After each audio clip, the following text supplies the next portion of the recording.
seguinte, diante disso que o senhor falou, professor Maierovitch, de qualquer forma, isso que o senhor está descrevendo tem muito mais a ver com uma atitude, com um conjunto de atitudes do ministro Alexandre de Moraes, mas não com ilegalidades do ministro Alexandre de Moraes, não é isso? Porque conforme o professor Vilhena havia trazido, é o desenho hoje de como o Supremo pode agir. Por mais que seja passível de críticas, o ministro Alexandre de Moraes não está agindo irregularmente de acordo com o desenho do que ele pode fazer, não é isso? Não é isso. Não é isso. A Constituição não admite esse tipo de coisa. Não é isso. Qual tipo de coisa exatamente? É isso que eu coloquei agora.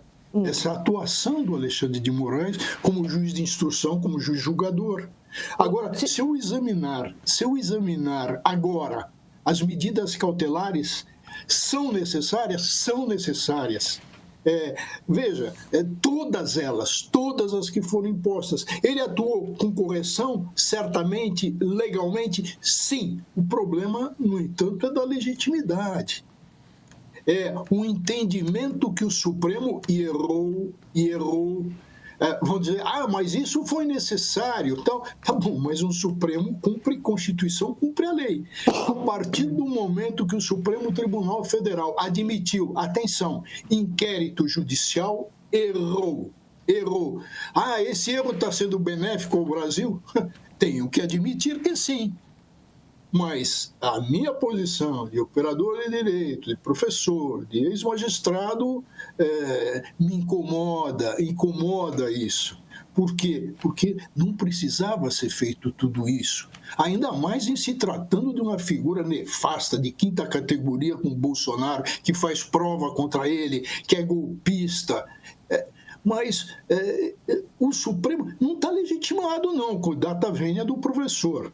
Que diz, não está legitimado. Onde é que tem um sistema desse? Nosso sistema é acusatório, professor. Ou seja, tem acusador, órgão próprio, Ministério Público nas ações penais públicas incondicionadas e condicionadas. Tem mais o quê?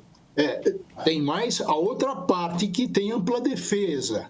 E tem um juiz neutro. Vão falar, e já falaram, bom, mas nós tínhamos aí um procurador bolsonarista. Sim, tínhamos, mas também nós tínhamos um Conselho Nacional do Ministério Público que poderia até afastar ele. Então, isso pelo sistema constitucional.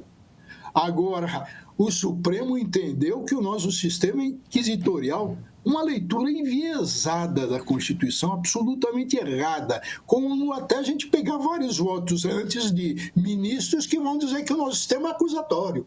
É um sistema de partes, onde o juiz é um sujeito processual independente. É duro falar isso, porque parece que a gente está fazendo defesa de bolsonarista. E não está. De forma alguma.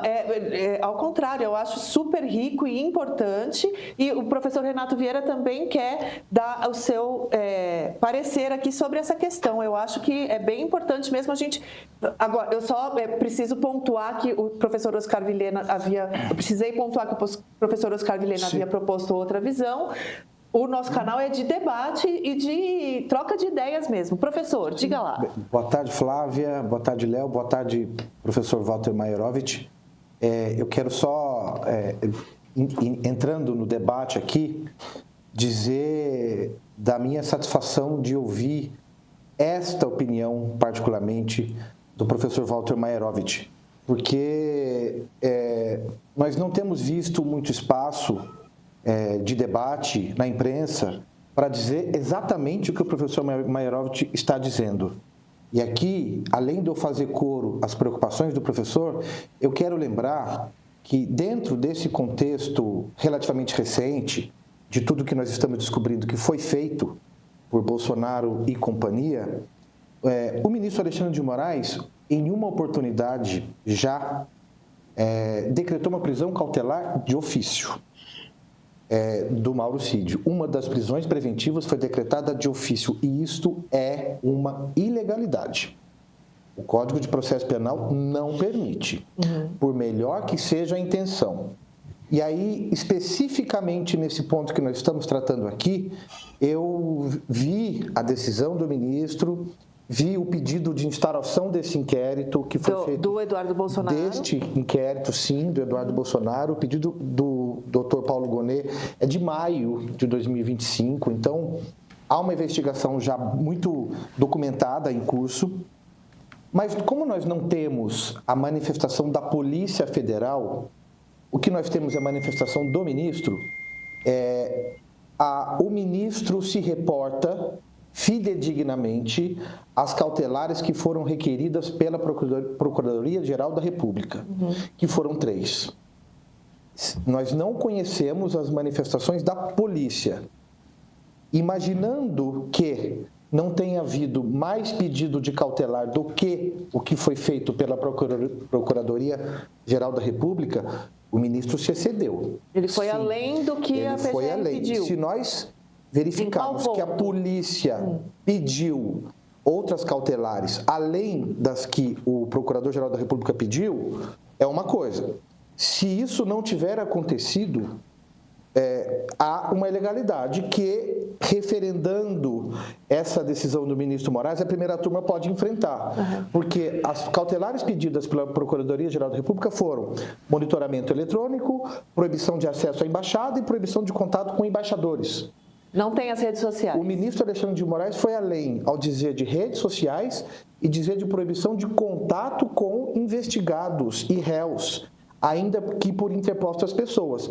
Se não tiver havido um pedido da Polícia Judiciária para essas 2 cautelares, o ministro de Moraes, não pela primeira vez, foi além do que foi trazido para ele decidir, o que é, sim, uma ilegalidade. É por isso que eu queria entrar no debate já aqui, porque é isso que o professor Walter está colocando, é muito importante. Então, só para a gente... não temos visto esse espaço. Perfeito. E aí, só para... Porque, como o professor Vilhena não pôde permanecer conosco, e eu acho importante pontuar para a gente, para não parecer que a gente está desdizendo tudo do que ele disse, me ajudem, não, professor... Não, exato. Nós só estamos ressaltando que nós temos um professor da Universidade de São Paulo da área do processo penal. Não, perfeito. E eu também sempre fui da área do processo penal. O professor Vilhena é um constitucionalista, então perfeito. Ele não tem uma visão muito aprofundada sobre o processo penal.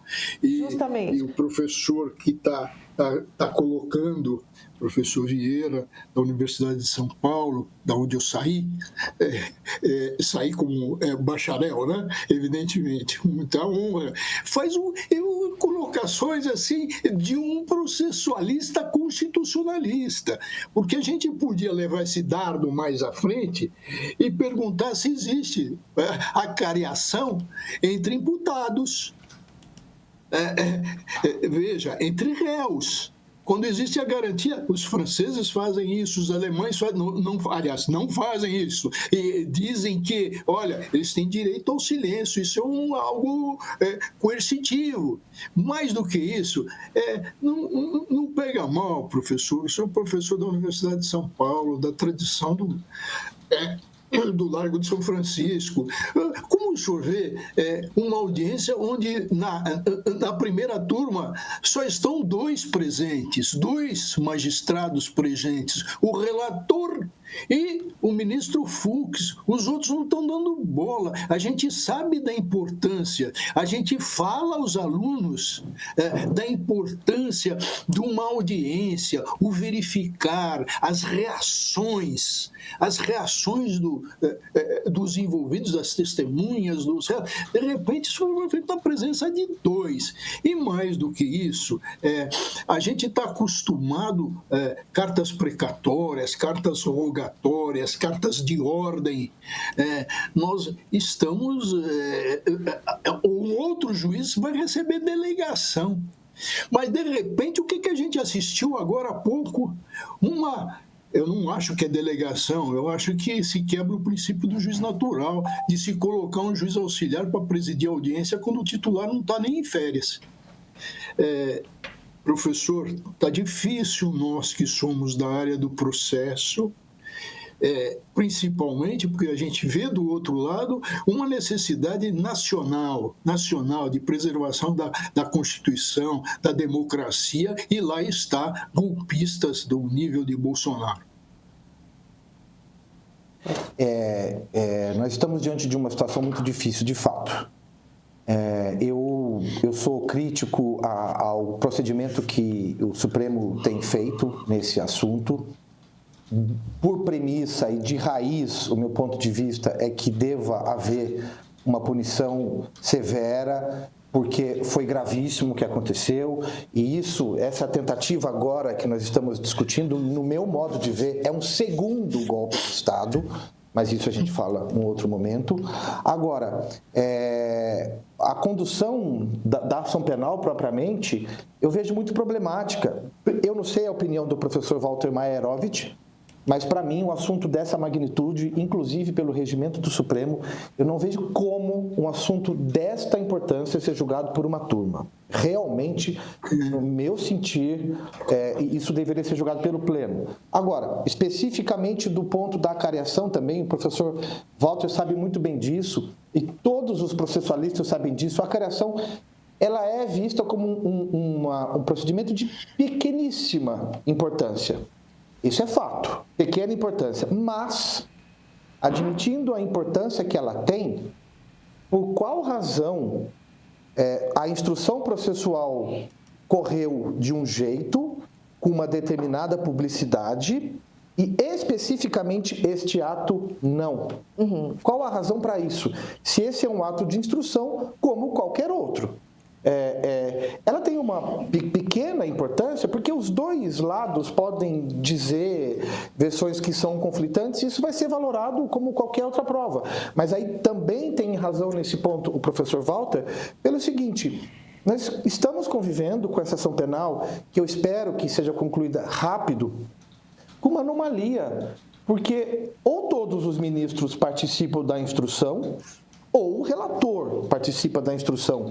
Não se trata de um querer, eu quero participar da instrução junto com você, Alexandre de Moraes. Foi o que o Fux manifestou no momento do recebimento da denúncia. E ele, inclusive, disse que ele queria participar por conta da delação do Mauro Cid. Então, assim, existem essas anomalias que precisam ser vistas com muita atenção, muita atenção.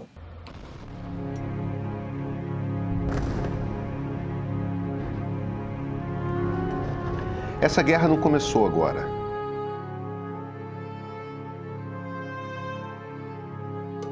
Não começou nem em 1948, quando o Estado de Israel foi criado.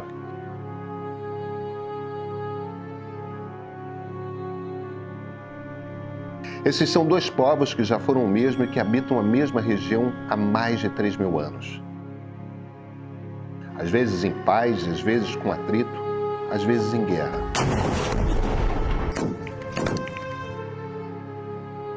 A versão atual nós chamamos de conflito Israel-Palestina. Nós não temos conversado sobre esse conflito e precisamos conversar.